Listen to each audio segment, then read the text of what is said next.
And what struck me both after the 2013 report and around the time of the biography was the way that Farage would sort of shrug it off as banter, which is, of course, the last refuge of anybody. You know, he has this sort of stock in trade of the cheeky chappy and I'm just a bit of a disruptor and a wind-up, a merchant and all of that, and don't believe anything. But, of course, you know, those of us who suffered his verbal abuse at school, and that, by the way, is not just anti-Semitic verbal abuse, but just a sort of like... There are moments in politics when the noise drops, and what's left is something raw, personal, and impossible to ignore. This is one of those moments. Before we dive into the full story, comment where you're watching from, and don't forget to like and subscribe so you don't miss the next one. Meet in March 2019. We were both participating in an event. You just published your book. That's right. I just made a film, and we were introduced. And somehow, I don't quite know how, we got onto the subject of Brexit and Nigel Farage. And I told you my recollections of Farage at school. Of all the things that you have now recollected rather more publicly, the gas chamber sound effects, the Hitler was right comments. And all the rest of it. It's extremely well documented. And I suppose the first question I have to ask you, Peter, is why have you decided to come forward in your own name? Well, I had come forward in my own name before. When Michael Crick did his original report, I declined any involvement with that because I just kind of thought at that time, this is 2013, I kind of thought, well, I mean, you know, it was awful, but it's years later, and I didn't feel I could put my head above the parapet. I didn't think anyone would corroborate what had happened to me. So, you know, I kind of like backed away from that. But then Michael came back to me when he was writing his biography of Farage. Oh, yes, of course. During COVID, and we had a long conversation about Farage, and he quoted me both on and off the record. I still didn't feel in any way comfortable about owning in my name the worst of the comments. And what struck me both after the 2013 report and around the time of the biography was the way that Farage would sort of shrug it off as banter, which is, of course, the last refuge of anybody. You know, he has this sort of stock in trade of the cheeky chappy and I'm just a bit of a disruptor and a wind-up, a merchant and all of that, and don't believe anything. But, of course, you know, those of us who suffered his verbal abuse at school, and that, by the way, is not just anti-Semitic verbal abuse, but just to sort of like really nail this. It was towards Asian kids, Black British kids, you know, and anyone who wasn't white, really, and anyone who's Jewish, obviously. I felt so embittered, enraged by the denials, the repeated denials, that I didn't hesitate when The Guardian got in touch with me, because, you know, this is not about me necessarily coming forward and saying, I want to tell my story. This is about the Guardian's initial, incredibly well-researched article, and balanced article as well. I mean, they took the trouble to quote people who don't remember Farage being abusive, and representing him in all his colours. You know, he could be very charming, as you probably know. He can be, you can share a laugh with the guy. But yeah, I just really didn't hesitate at that point, because I thought that the motive that The Guardian were doing, which was to say, look, is this person who said these things and then denied them a fit person to be our Prime Minister? I think that's a very good question, and so that's why I didn't hesitate to get involved. Sorry, very long answer to your question. Take it all the time you want, Peter. I always do. But oh yeah, I've noticed. So the complexion of the country has changed since you spoke to me in 2019, and the prospect of him becoming Prime Minister has changed the context of the experience, the whole encounter, the whole history of interactions. Do you have any regrets, given the response that has unfolded? I mean, just in the last week, do you ever think, why have I done this? Why? There have been moments. It's a bit of a roller coaster ride. Of course. Doing something like this. I'm very thankful that I've had some experience of media and junkets and everything else while promoting films, because I don't think I think I'd been entirely out of my depth otherwise. Yeah. But there's obviously a sort of like an emotional and psychological aspect to speaking up like this. I mean, I don't have. Obviously, The Guardian, The Times, BBC News. I've spoken to them all. They've been fantastic sort of in getting the story out. So yeah, of course I have their support. I don't have any lawyers. I don't have any spokespeople. I don't have any PR people working in my court, which I think probably Nigel Farage does. I did actually get contacted by a crisis management PR company the other day, and I sort of said, I think actually you should probably be talking to Nigel Farage. This is not my crisis. Yes, I hear you. I'm going to read you a message from one of my listeners that came in earlier today when I mentioned that you would be joining us. He says, imagine being bullied in such a hideous way. This is from Kevin. And then having to see your bully every day in the media, creeping about like some scheming modern-day Uriah Heep-style parasite, and then finding the strength that it takes to face up to this vile history of lies and to go public with what you know. I have huge respect for you, Peter. That's from Kevin. He's not alone. Quite a few people have made that point today. That's, of course, not why you did it. You did it, in a sense, not to bring the spotlight down on yourself, but to shift it back to him. You mentioned lawyers, which is interesting. I'm going to play you a clip, I know you've heard it before, of Richard Tice being interviewed on the Today programme yesterday by Emma Barnett, a Jewish woman who, of course, Farage elected yesterday to call lower grade. You can make of that what you will, but just let me remind you of this. You've just said that a man who's in his own right a director and producer, he's not a political operative, you just said he's lying. Yes. But you don't know that. So you're lying within your lie, potentially.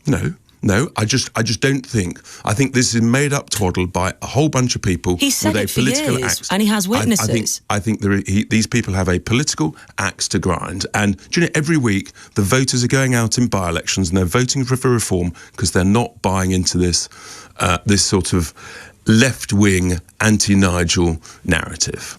And that's extraordinary. And that might be a moment when you might think about calling lawyers. I have actually been called by lawyers and said, look, you've got a case for defamation, for suing him for defamation here. This was before Mr. Tice yesterday. Gosh. I kind of feel a bit sorry for Mr. Tice. I mean, he was kind of thrown under the bus by Nigel Farage. Sending him out to defend him when he was still in hiding himself. Yes, and then I believe sort of like refusing to endorse Mr. Tice's comments in his own press conference yesterday. Yeah. I mean, here's my feeling about all of this. I know I'm telling the truth. There are now, in the initial reporting, there were 20 people, many of whom corroborated my story and added to experience of their own. That number has now risen to 28. I'm jokingly referring to them as the Dulwich 28. So, we are, by the way, we have not been in touch with each other, and certainly not before any of the initial reporting was done. And so all of this testimony has been independently sourced. It would be an amazing operation if it really was a conspiracy to smear. A quite remarkable operation, and I don't think any of us is up for that. So it's not a lie.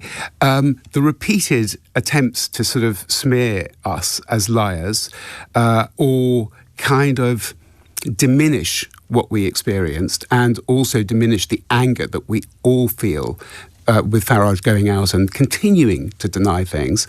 I think that's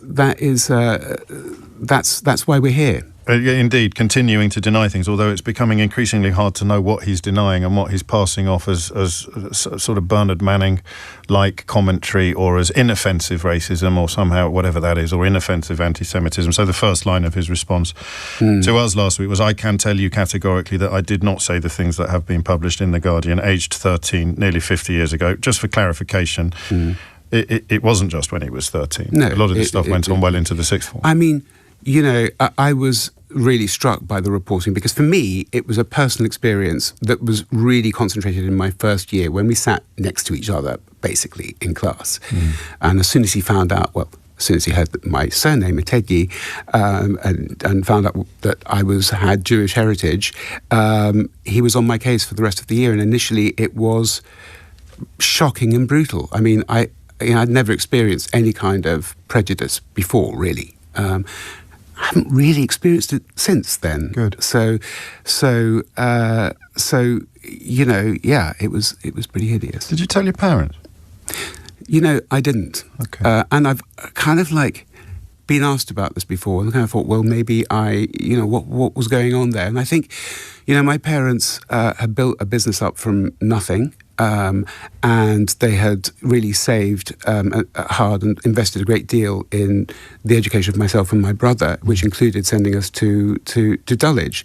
And I kind of think that there must have been some sort of like aspect of me not wanting to sort of let down all that work that I knew at the time that they'd done. Yeah. And I knew that I was very privileged to be going to that school, and that was due to their hard work. So I didn't talk to them about it until much, much, much later. And yeah, so I didn't. What do you want Farage to do now? What I mean, what I don't know if the word satisfy is appropriate in this context.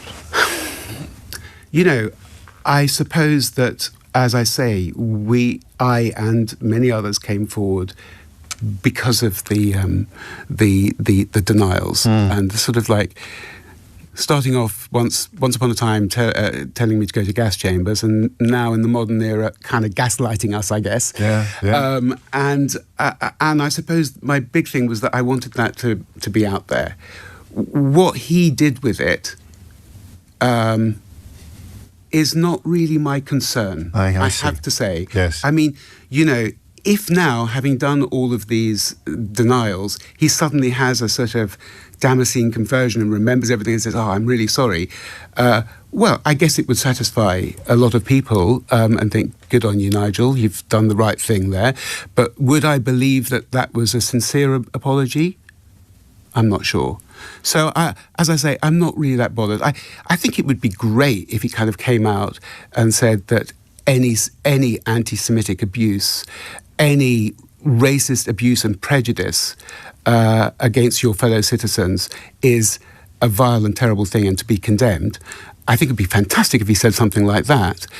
But a bit tricky for him, given what he's, you know, his associations with people like Andrew Tate and comments about them being part of a similar phenomenon. But yes. would it just on an emotional level, if he accepted that your memories are accurate, would that mean anything to you, or are you? I sense you might have moved on from that. I've moved way on from that. I mean, as I said to you earlier, I was concerned that initially that if I spoke up, I wouldn't be believed. It would be my word against his. No one would corroborate me. Now I've had so much corroboration from. You're a bit surprised by the scale of this. I think I'm totally surprised by it. Why? Because I didn't realise it was being clocked in the way it was. It was sort of so, you know, it was so personal and directed, I felt, at me. I heard that sort of thing, but I didn't think that anyone would necessarily step up. And I didn't want to put pressure on the one or two people that I knew from that time and ask them to support me if they didn't actually do it voluntarily. So I think over the past 3 or 4 weeks, I've been absolutely overwhelmed by the extent of the corroboration and also just the general response, the email that you read out a little bit earlier. There's a lot of that coming. I've had so many of those. And I've had, you know, the other thing that I would say is people a lot of people saying thank you for speaking out. And they're saying thank you because they're scared. They're scared of what Britain might become in the hands of someone like Nigel Farage. I think a lot of us are. 4 minutes after 12, I'll just reiterate that apology for the two of the words. Obviously, we're both very sorry if you are offended by that. I apologise as well. Thank you, Peter. A quick word on some of the interview Richard Tice gave yesterday, that line we just heard about it being some sort of political conspiracy, I'm going to presume, I went to public school as well, that Dulwich College is not in the habit of turning out lefties. Legions of lefties. If it is, there might be some parents who are currently considering applying for a refund.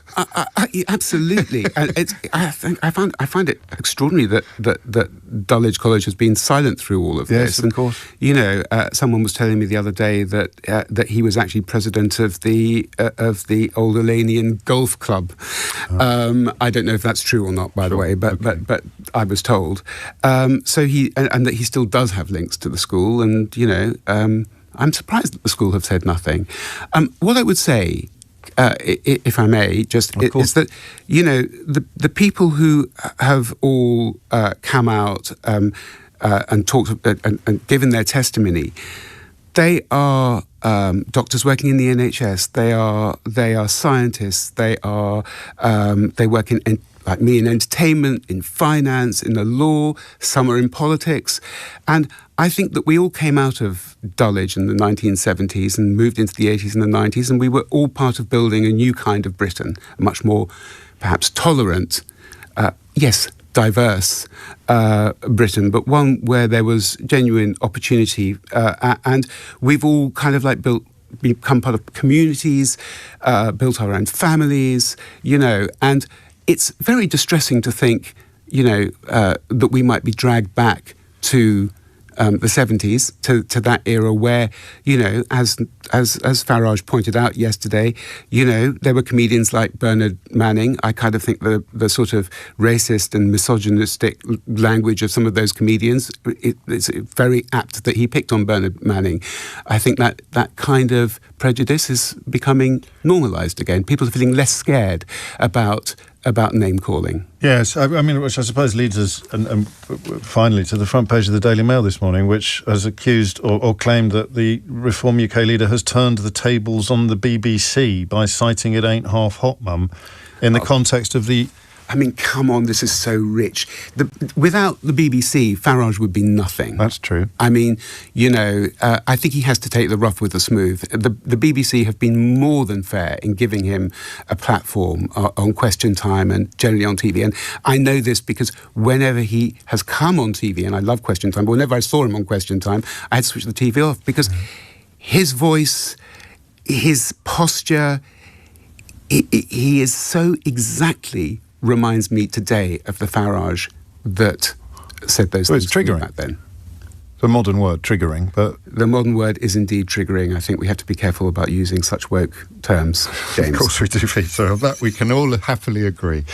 Here is the response to the allegations that Nigel Farage gave us last week. I can tell you categorically that I did not say the things that have been published in The Guardian aged 13 nearly 50 years ago, so nothing about the things that Peter says he did aged 18. But Farage goes on, isn't it interesting? I'm probably the most scrutinised figure in British politics, having been in public life for 32 years.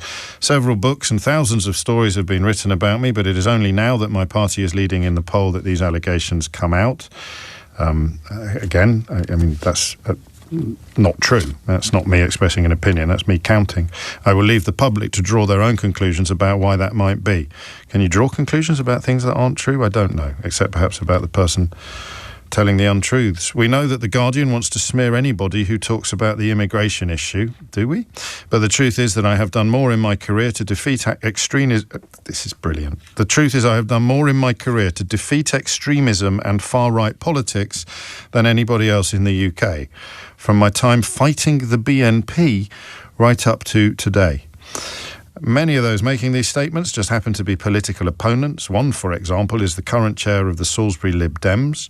This is not the first time the desperate establishment has come after me, and it will not be the last. So again, I can categorically say that the stories being told about me from 50 years ago are not true. Which makes it all the odder then that he spent yesterday shouting about it. It ain't half hot mum and Bernard Manning. But hey-ho. Wow, so there you have it. Let's be fair about what we just witnessed. That wasn't anger speaking. It wasn't vengeance. It wasn't someone trying to cash in on controversy. What you just heard was composure under pressure. It was someone who carried something for decades and decided that silence was no longer responsible, especially when the person he's accusing is edging closer to real political power. And here's the uncomfortable part. While Peter speaks calmly, measured, even reluctant at times, the response from Farage's camp hasn't been reflective. It's been defensive. When scrutiny intensified, Farage didn't personally front every interview. Instead, his party chairman, Richard Tice, went onto the BBC and flatly branded the accuser a liar. No suggestion of concern. No indication that maybe, just maybe, these claims deserved serious examination. Just an immediate political counterattack. That matters. Because when allegations of racist and anti-Semitic abuse surface, especially with multiple witnesses, the instinctive reaction tells you a lot about leadership culture. Is it transparency? Or is it dismissal? And then there's the number that keeps growing. What started as around 20 former classmates speaking out has now risen to 28. Peter jokingly calls them the Dulwich 28. But there's something significant beneath that humor. 28 individuals, from different professions, different walks of life, independently corroborating patterns of behavior, doctors, scientists, lawyers, people working in the NHS, in finance, in law, in entertainment, not political operatives, not anonymous internet accounts, real people with reputations of their own. At some point, the one disgruntled individual narrative becomes harder to maintain, but perhaps the most striking moment of all wasn't an accusation. It was restraint. Peter made it clear he doesn't even need an apology. He's moved beyond that personally. What he asked for was simpler, and arguably more important. A clear, unequivocal condemnation of racism and anti-Semitism. No hedging. No jokes. No references to old comedians of different times. Just a straightforward acknowledgement that such abuse is wrong. And yet, that clarity still hasn't come. So now the question isn't just about what happened decades ago. It's about how leaders respond when confronted with difficult truths today. What does this say about accountability? About character? About the kind of politics Britain wants moving forward? Let me know what you think in the comments below. And if you found this breakdown helpful, make sure you like and subscribe for more conversations like this.